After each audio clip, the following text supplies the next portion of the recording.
hey, let's talk belief. Because honestly, the biggest obstacle any of us ever have in getting to something that we want in life or getting through something in life is our own belief, the whole system that we have going on for belief. I mean, just think about it.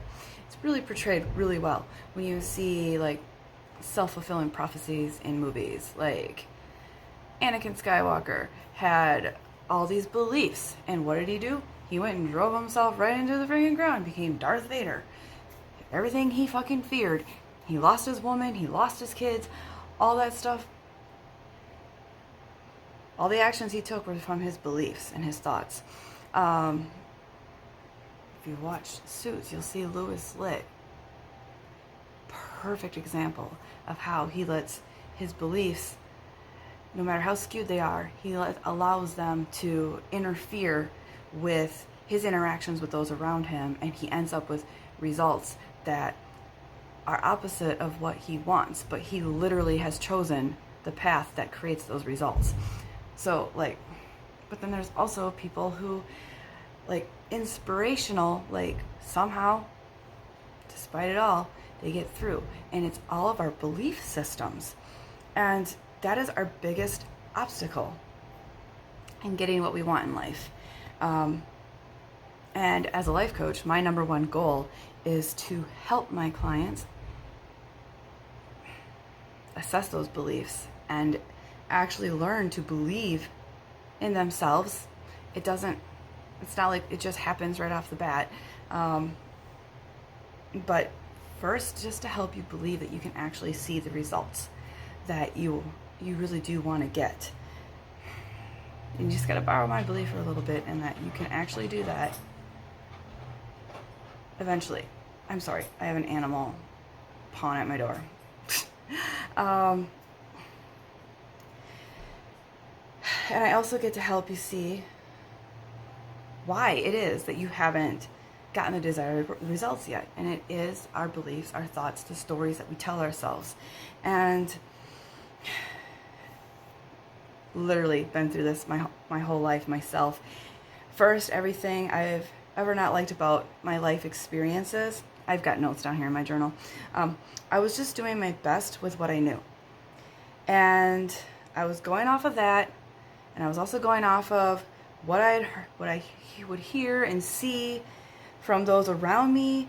Everybody else, was, doing things. And so for me, that was the normal. And I thought that I was doing everything possible, and I was doing my best. And I was doing the best with the container in which I was in.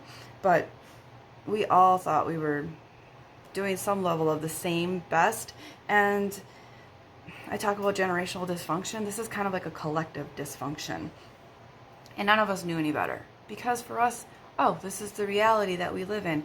And we were all we were all validating each other's reality and beliefs because, see, me too, same sees.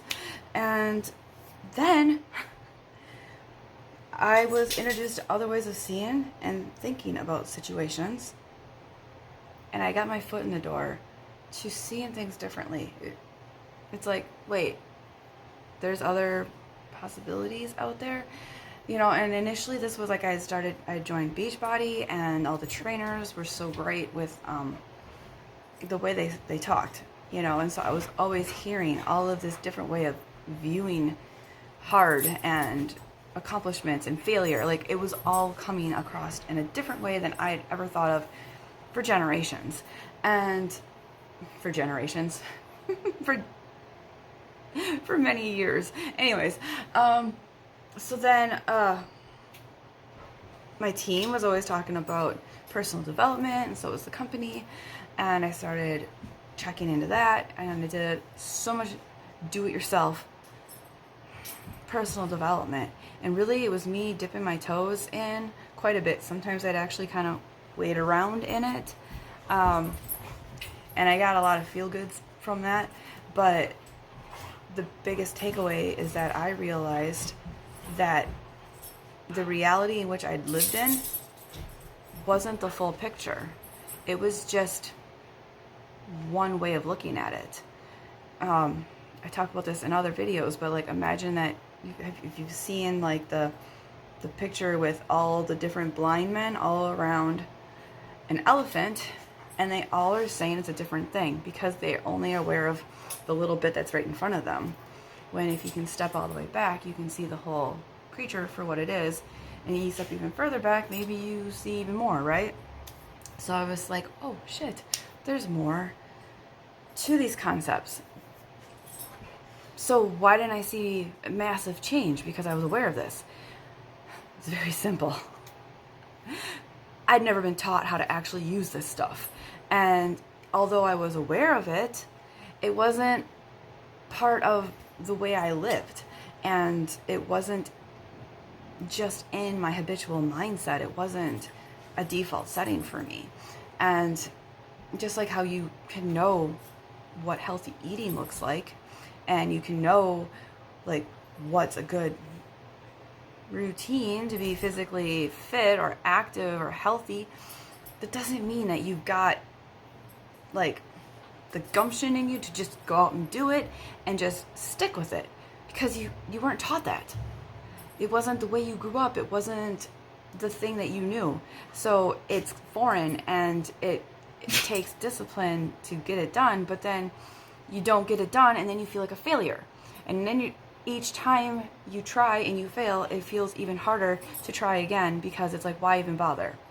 And that in itself is the reason why it's so important to get a coach, because we didn't grow up being taught emotional resilience, how to feel, how to be aware of our thoughts, how to choose what we think, and how to stop unhealthy habits, and how to start new habits. We didn't grow up with that in our toolkit. It just wasn't a thing. The world's becoming way more self-aware, and I really am hoping that emotional intelligence begins to be something that's more openly shared and becomes an actual thing that, you know, is like, no duh, that's just part of how things are. But most of us did not grow up with this. And even if maybe we'd heard of it, it was kind of like, that's a little woo, weird, what? Nah, you know, that's very Topanga, you know. Good Lord, we all could have used some Topanga in our lives growing up, I think. If you know, you know. So eventually I hired life coaches and spiritual mentors, and that blew me out of the waters I'd been living in, the little pond I'd been living in, and it flew me into a new place. I've landed in a new and bigger place that I had no idea existed. And in my prior life experiences, I just didn't know. You don't know what you don't know. So a lot of us are going around going, I've tried everything. I've tried so many different ways. And the thing is when you meet with a life coach, they can show you how very much you haven't tried everything. And potentially a lot of those ways were very similar. And that, of course, you haven't seen the results you want yet. But it's not because you can't get them. It's because you didn't fully know yet yourself, and you didn't fully trust yourself and have that faith in yourself. And all the answers are inside. So as a coach, it's my job to help you find out and realize those answers that have been inside you the whole time. And then we work through all of these thought errors. We hit up, if your name is Sharon, we hit up Sharonville, you know, and we walk around, we figure out what are the things that you're not really facing, what are the obstacles that are blocking you, what are the thoughts and the stories that have been holding you down, and where are your wins, because you have them, and how did you get there with them? Because let's dig into that a little bit deeper. And we just do this with 1 hour conversation once a week. And the compound effect is mind-blowing. We sign up, 12 weeks is all you need. Wait, 12 weeks is all you need. Hit me up. We can do a free consult to talk about where you are, where you want to be, and how we bridge that gap in between.